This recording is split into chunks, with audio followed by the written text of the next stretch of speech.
Per noi i ghiacciai alpini sono delle vere e proprie sentinelle dei cambiamenti climatici. In alta montagna la crisi climatica si sente prima e gli effetti si vedono in maniera molto più forte. Uno degli esempi è proprio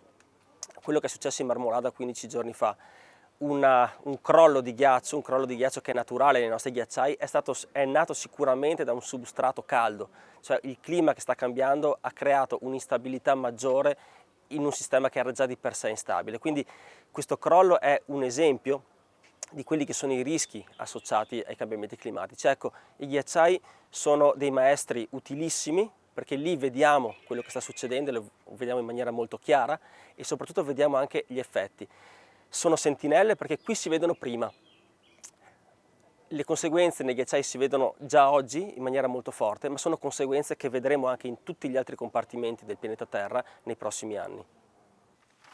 Il mio intervento di oggi è focalizzato sugli aspetti legati al ritorno spontaneo del lupo sull'arco alpino e alle problematiche legate alla convivenza con le attività zootecniche. Quindi un aspetto che è sì di crisi, come titola il tema della mattinata, ma in realtà una crisi positiva, nel senso che il ritorno spontaneo del lupo dal punto di vista ambientale ha una grandissima importanza perché va a ricostituire un equilibrio ecologico che era stato perduto più di un secolo fa per effetto della persecuzione operata dall'uomo nei confronti del lupo. Quindi questo ritorno consente di ricostituire tutte le reti trofiche, le reti alimentari che sono alla base del buon funzionamento dell'ecosistema. Chiaramente il fatto che il lupo qui sia assente da più di un secolo ha fatto sì che gli allevatori non siano più abituati a convivere con questi animali, quindi bisogna mettere in atto tutta una serie di attività di prevenzione dei danni, che sono ad esempio l'utilizzo dei cani da guardiania e soprattutto l'utilizzo di recinti elettrici. In questo interviene il parco attraverso un progetto internazionale, il progetto Life Wolf Alps, grazie al quale è possibile dotare gli allevatori di questi strumenti di prevenzione e anche fornire loro assistenza tecnica per insegnargli ad installare queste recinzioni elettriche che appunto consentono di prevenire i danni. Il progetto LIFE fra l'altro ha tutta un'altra serie di attività diciamo collaterali che sono soprattutto attività di comunicazione, di divulgazione, di formazione e anche l'intervento di oggi rientra nell'ambito di queste attività perché la cosa importante è comunicare in modo corretto il lupo perché è un elemento sicuramente divisivo ma ripeto la convivenza è possibile e la corretta comunicazione è uno degli strumenti che consentirà sicuramente di favorire questa convivenza che farà bene sia al lupo che alla montagna. Cosa possiamo dire del clima alpino dal punto di vista della politica internazionale? Che esiste una grande consapevolezza dei cambiamenti climatici, dei loro effetti e anche delle opportunità che possono derivare per l'economia alpina da questa situazione. In questi anni è stato sviluppato dapprima un sistema di obiettivi articolato per settori, per ciascuno dei quali sono stati individuati degli obiettivi guida, ad esempio per quanto riguarda la mobilità sostenibile, un passaggio deciso a forme meno inquinanti, una opzione per i trasporti pubblici. Per quanto riguarda la gestione dei pericoli naturali, un approccio di tipo internazionale e di cooperazione tra paesi diversi che possono scambiarsi delle esperienze e che possono imparare l'uno dall'altro e così via dicendo su tanti altri settori che vanno da quello della pianificazione territoriale a quello della gestione delle foreste, a quello della biodiversità e via discorrendo. Esiste quindi questa consapevolezza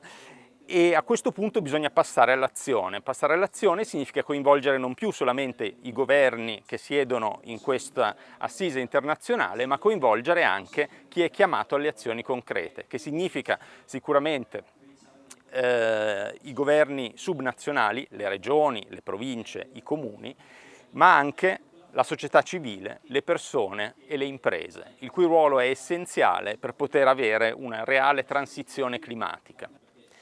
Il mio intervento verte sul degrado delle foreste alpine. In particolare qua in Veneto la superficie forestale ammonta a circa 460.000 ettari, di cui ben 20.000 nell'autunno del 2018 sono stati colpiti dalla famosa tempesta Vaia, che ha messo a terra circa 3 milioni di metri cubi di legname. Di questi 900 sono addirittura ancora a terra per svariate ragioni, alcuni per protezione valanghiva, altri per oggettiva difficoltà logistica nel recupero. Questa tempesta ha però consentito ai gestori delle foreste di rendersi conto che probabilmente la vulnerabilità dei popolamenti forestali era anche legata a un eccesso della monocultura dell'abete rosso, quindi potrà diventare anche un'utile occasione per riportare alcuni popolamenti verso condizioni di composizione specifica più vicine a quelle che sarebbero il loro ottimo ecologico, quindi con una maggiore presenza di latifoglie o anche di altre conifere, ma in generale diciamo una diversificazione di quella che è la composizione vegetazionale delle nostre foreste. Diversificazione della composizione vegetazionale che poi si riflette in via più generale in un aumento di biodiversità, quindi un aumento della qualità dei popolamenti forestali a beneficio di tutti, non solo della produzione di legname, che è il primo benefit che ci viene in mente spesso quando parliamo di foreste, ma anche per il valore ricreativo e per la bellezza, se mi consentite, dei boschi, perché spesso noi abbiamo bisogno di entrare in bosco per trovare un momento di riflessione, per trovare un momento di relax, per risintonizzarci con gli ambienti naturali.